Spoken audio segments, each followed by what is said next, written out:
El presidente del Senado, Patricio Walker, presentó el libro Violencia sexual contra la infancia, el avance legislativo y sus desafíos, en el que se aborda el trabajo realizado en Chile en torno a la protección de los niños. Queremos ahondar más en la publicación y entre otros temas de contingencia. Nos acompaña justamente el presidente del Senado, Patricio Walker. Gracias por estar con nosotros. Gracias, Sebastián. Bienvenido, senador. Muchas gracias. Senador, este libro para usted representa un trabajo importante, considerando que ha presentado cerca de 50 proyectos en materia precisamente de protección de los niños en la materia de violencia sexual.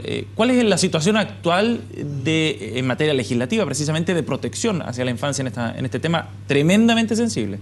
Bueno, primero, Sebastián, agradecer a toda la gente que ayer nos acompañó. En el Senado lanzamos este libro. Tradicionalmente los presidentes del Senado sacan un libro. La verdad es que conmigo no había mucha duda cuál iba a ser el tema, y fue el tema de infancia. Agradecerle también a varios, estuvo Matías del Río conduciendo, estuvo Catherine Salón y José Andrés Murillo comentando. Agradecerle al fiscal nacional, ministros de la Corte Suprema, mucha gente que trabaja en que colaboraron con el libro, que nos acompañaron ayer en el lanzamiento. La verdad es que colaboraron muchas personas como Hernán Fernández, María Elena Santibáñez, en fin, no los puedo nombrar a todos, pues sería largo. Y la verdad es que damos cuenta, claro, de los 53 proyectos de ley que yo he presentado, muchos de ellos ya son ley de la República, una historia de cómo hemos ido avanzando. Lo increíble que al comienzo, cuando presentaba un primer proyecto de ley, hubo una sola radio en la conferencia de prensa, no era tema. Y me acuerdo, la radio Tierra, que es como una radio alternativa a M. ¿Hace cuánto tiempo? Estamos hablando del año 2002 más o menos. Bueno, y ahí sacamos la primera ley que sancionó la pornografía infantil, la producción, distribución, almacenamiento.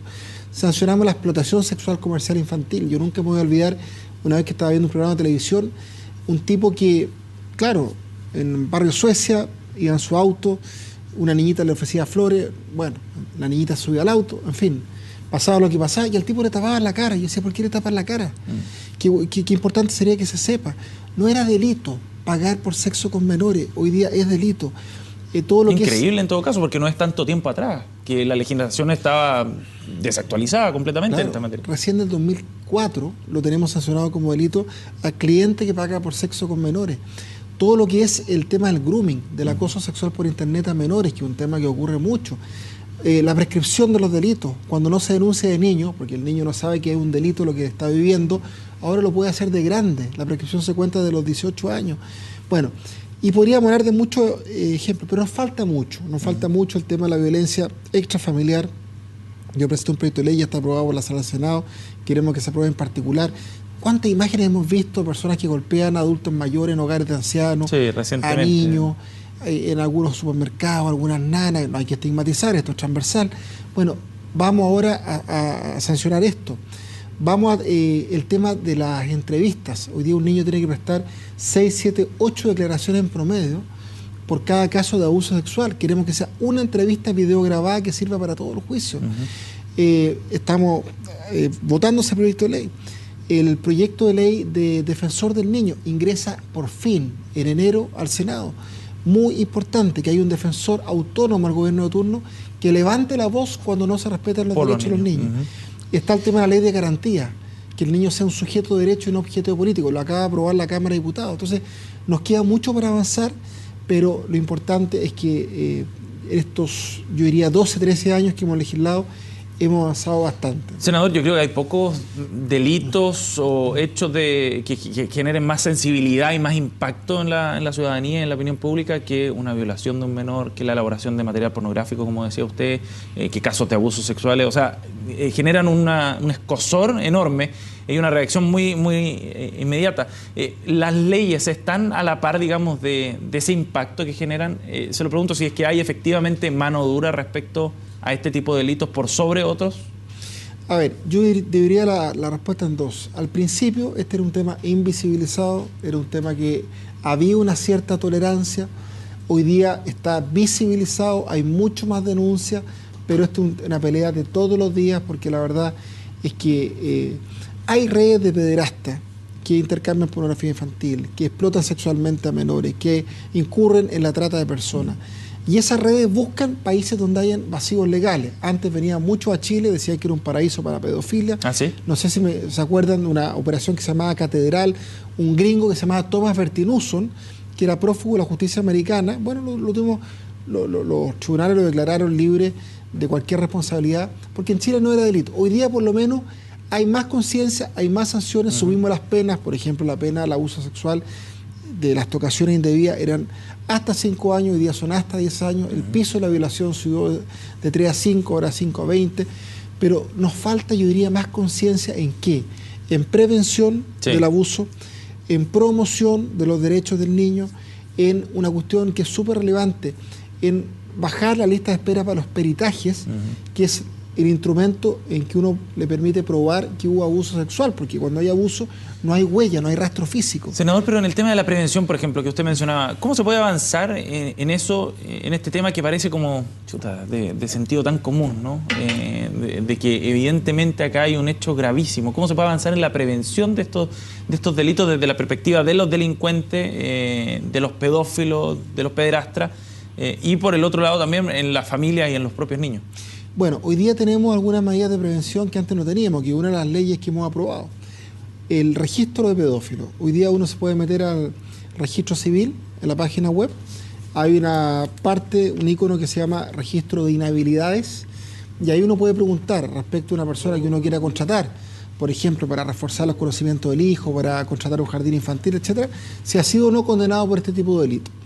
Segundo, los colegios tienen la obligación, jardín infantil, hogares de menores, todos los que trabajan con niños, de preguntar cuando contratan a alguien si ha sido o no condenado. Perfecto. Tercero, los colegios. Los colegios tienen un rol muy importante y ahí algunos están probablemente en mora.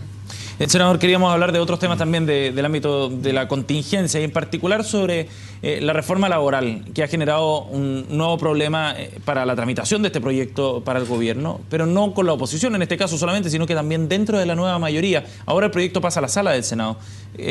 ¿A usted no le preocupa el hecho de que haya salido de la comisión sin las indicaciones que el propio Ejecutivo le había puesto al proyecto?